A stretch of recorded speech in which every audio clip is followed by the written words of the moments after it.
नवरात्रे का व्रत, नवरात्रे की उपासना सबसे पहले किसने करी थी? भगवान राम ने।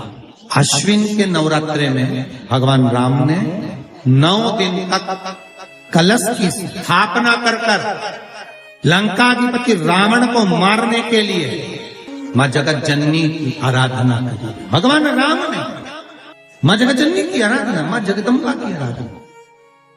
और कहते हैं मेरे राम ने प्रतिदिन मां आद्यशक्ति को निमंत्रण दिया और मां जगत जननी से विनती निवेदन कर कहा कि आपको प्रतिदिन आना पड़ेगा। इसलिए देवी भागवत में लिखा है कि नवरात्रे में एक दिन, जैसे प्रतिपदा है, पहला दिन है तो एक कन्या का पूजन करो, द्वितीया है तो 2 कन्या का पूजन करो, तृतीया है तो 3 कन्या का पूजन करो, चतुर्थी है तो 4 कन्या का पूजन करो, पंचमी है 5 कन्या का पूजन करो, छठ है 6 कन्या का पूजन करो, सप्तमी है 7 कन्या का पूजन करो, अष्टमी है 8 कन्या का पूजन करो, नवमी है, जम के बोलो, 9 कन्याओं का पूजन करो।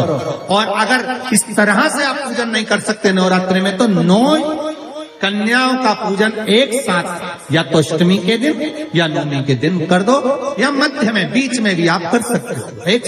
पर अगर आपकी कोई कामना है, आपकी कोई इच्छा है, मालूम पड़े, जैसे कई लोग कहते हैं कि हमारी इच्छा है, हमारी वो मकान नहीं बिक रहा, या हमारी वो जमीन नहीं खरीदी जा रही, या हमारी कोई कंपनी नहीं डल रही, या हमारे काम में ये अड़चन आ रही है, तो नवरात्रे में 4 नवरात्रे में से किसी भी नवरात्रे में आप नियम बना लो कि एक कलश की स्थापना कर एक दिन में एक कन्या का पूजन कर उसको भोजन कराना, लाल वस्त्र देना, लाल चुनरी देना, दूसरे दिन में 2 कन्याओं का पूजन कर लाल वस्त्र ओढ़ाना, लाल चुनरी देना, तीसरे दिन में 3, चौथे दिन में 4, 5वें दिन में 5, ऐसे 7, 9 दिन तक एक एक कन्याओं के क्रम को बढ़ाते आप उस पूजन का विधान प्रबल कर सकते। आज किसी का फोन था सुबह, तो कोई कह रहे थे कि हमें गुरुजी से बात कराओ, तो समीर जी ने बताया कि फोन आया था और वो बोल रहे थे कि हमें नवरात्रि में अगर मान लो कोई साधना करना हो तो कौन सी साधना करना चाहिए, हम किसकी आराधना करें, हम 9 दिन तक किसकी साधना करें। तो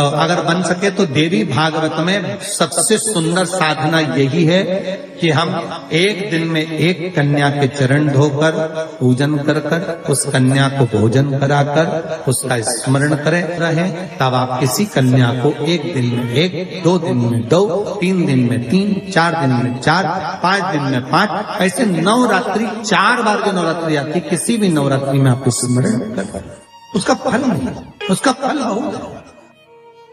शिव पूजन का विधान क्या है? पुलस्त बाबा ने कहा जिस दिन मन में श्रद्धा और विश्वास दोनों प्रबल हो जाए, शंकर भगवान की जैसी मर्जी पड़े वैसी पूजन। स्त्री के लिए, नारी के लिए पुलस्त ऋषि कहते हैं भगवान को रिझाने के लिए विधान की जरूरत स्त्री को नहीं है, नारी को विधान नहीं। अच्छा एक बात बताना, बहुत सुंदर बात है, थोड़ा विचार कर बताना। आपकी गोद में छोटा सा बच्चा है, उसने गंदगी कर, आप मंदिर में हैं, महाकाल दर्शन करने गए, छोटे से बच्चे ने छींची कर दी, गंदगी कर दी, जो भी करना था उसने कर दिया, आपने उसके कपड़ा चेंज कर दी, वापिस जाओगी, नहाओगी, उसके बाद दर्शन करोगी, उसके बाद जल चढ़ाओगी, जाकर नहाकर जल चढ़ाओगी क्या? नहीं। क्यों? क्योंकि छोटा बच्चा अगर गंदगी भी कर देता है, छोटा बच्चा अगर कुछ कर भी देता है तो परमात्मा ने कह रखा है इसके लिए सब माफ है। उसी तरह आप बच्चा काम, लोभ, आसक्ति, तृष्णा, वासना से दूर है, जब तक वो माया में नहीं पड़ा। हाँ, उसके बाद बड़ा हो गया और उसने गंदगी करी तो आपको फिर आप स्नान करना पड़ेगा, पर जब तक वो गोदी में है, वो कुछ भी करता है, उसका कोई दोष नहीं है। जितनी माताएं हैं परमात्मा ने इनको कह रखा है केवल रजस्वला धर्म के वो 7 दिन आपको शिव का स्पर्श नहीं। दूध चढ़ा रहे हैं शिव जी पर, तो किस लिए चढ़ा रहे हैं? दूध चढ़ाने का तरीका क्या है, कैसे समर्पित कर रहे हैं? अभी दीदी ने कहा कि बीमारी पर, तो वो दूध चढ़ाने का तरीका बदल गया। आपने दोनों हाथ, एक हाथ में जल, एक हाथ में दूध रखा और तरीका बदला। अभी तक आप दूध चढ़ा रहे थे तो ऐसे चढ़ा रहे थे। अर्थात किस जगह पर व्यक्ति पड़ा हुआ है, कोमा में है, वेंटिलेटर पर है, आईसीयू में है, उसका तरीका बदल जाता है दूध चढ़ाने। दवाई देने का भी तरीका बदल जाता है। अभी तक तुम धन प्राप्ति के लिए, व्यापार वृद्धि के लिए दूध चढ़ाने का स्थान चेंज हो जाता है। शिव जी को जब दूध चढ़ाया जाता है तो पहले जलाधारी पर चढ़ाया जाता है, उसके बाद शिवलिंग पर चढ़ाया जाता है, तो दूध कार्य करना प्रारंभ कर देता है, संपदा बढ़ाना चालू कर। रोग मुक्ति के लिए जब भी दूध चढ़ाया जाता है तो जल और दूध की मात्रा बराबर करी जाती है। जब ब्राह्मण अभिषेक कराने बैठता है तो बाल्टी में जो जल पड़ा होता है उसमें थोड़ा दूध डाल देता है। आप क्या डालते हैं कि नहीं डालते? हमें नहीं। ब्राह्मण जब रुद्री से अभिषेक कराने बैठता है तो बाल्टी में रखे हुए जल में दूध डाल देता है। उससे पूछा कभी आपने कि महाराज जी आपने ये बाल्टी के जल में दूध क्यों डाला गया है? बाल्टी भरी हुई पानी की और उसमें थोड़ा सा तुमने दूध क्यों डाला है?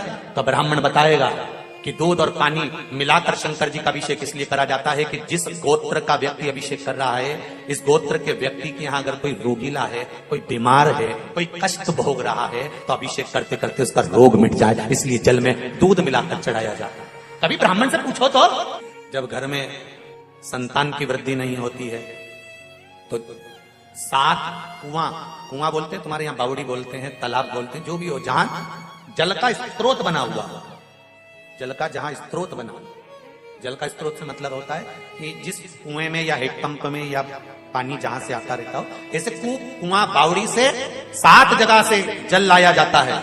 जब वंश प्राप्त नहीं होता, वंश नहीं बढ़ता, संतान नहीं होती, वंश की प्राप्ति नहीं होती, तब 7 कूप का जल लाकर ब्राह्मण देवता से कहकर रुद्राष्टाध्यायी से, रुद्री से अभिषेक किया जाता है। ब्राह्मण जब रुद्री से अभिषेक कराता है, एक एक कुएं का जल चढ़वाना चालू करता है और अभिषेक होने के बाद उसी जल का आचमन उस नारी को करा देता है जिसको संतान चाहिए। तो महाराज वंश की वृद्धि होना चालू है।